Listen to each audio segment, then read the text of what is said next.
Hi, this is Dr. John Johnson with 1 Minute Closer, and it's my privilege today to have as a guest Dr. Racheal Stimpson. Dr. Stimpson, welcome to the channel.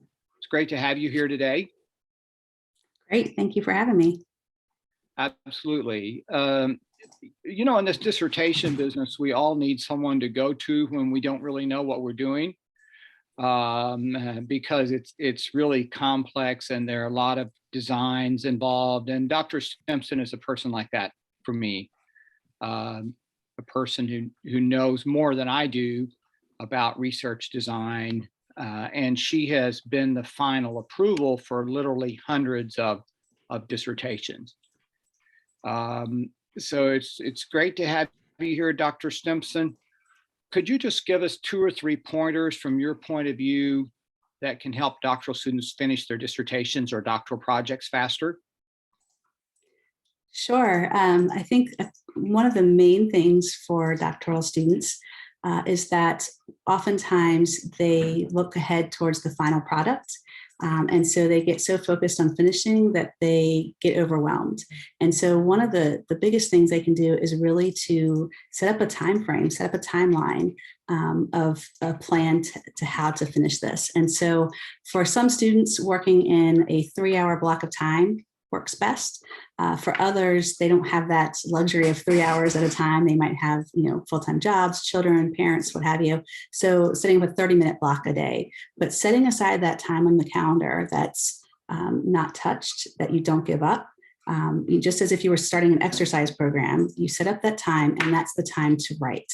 Wonderful. And that for so many students, they just don't set up that time to write. And so then, something becomes due, they don't have chapter 1 done because it's gotten away from them. And it can be crushing to think that I still have to write all these chapters.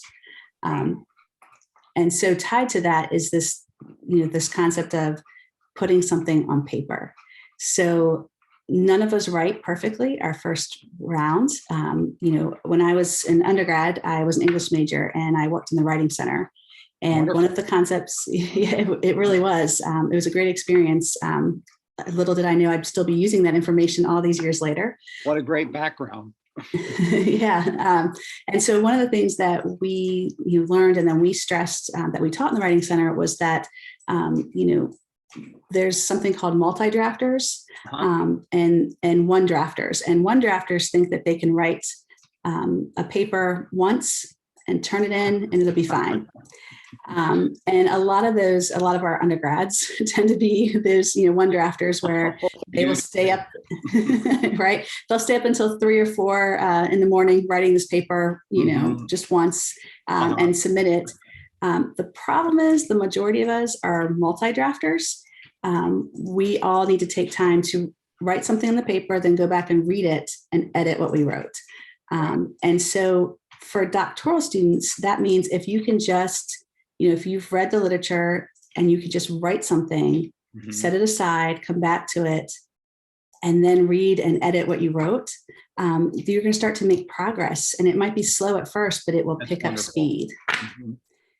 Yeah. And I think, so, setting up the time, putting something on paper. And then I think, for a lot of folks, they have this inner motivation to finish, this perseverance, and that's important. But I think what happens is we become so passionate about our topic that sometimes we overcomplicate it. And so what I tell my students is that the best dissertation is a done dissertation. And so, right, it's best to be on the bookshelf than it is on your computer still. And so it doesn't have to be complex. You're learning how to do research. Right. It just has to be a good design to get started and learn that process. And so it doesn't have to be sexy or glamorous or even get published at the dissertation stage. It's just for you to learn how to do the research. So I think if folks focus on those things, it will help in moving them forward and making that progress. That's really excellent input, Dr. Stimpson. And as you give that advice, I can tell that you have a lot of experience with dissertations. It comes through. So thank you so much for your time today. And thank you, viewers. And if you enjoy my videos, subscribe to my channel. And now you're 1 minute closer.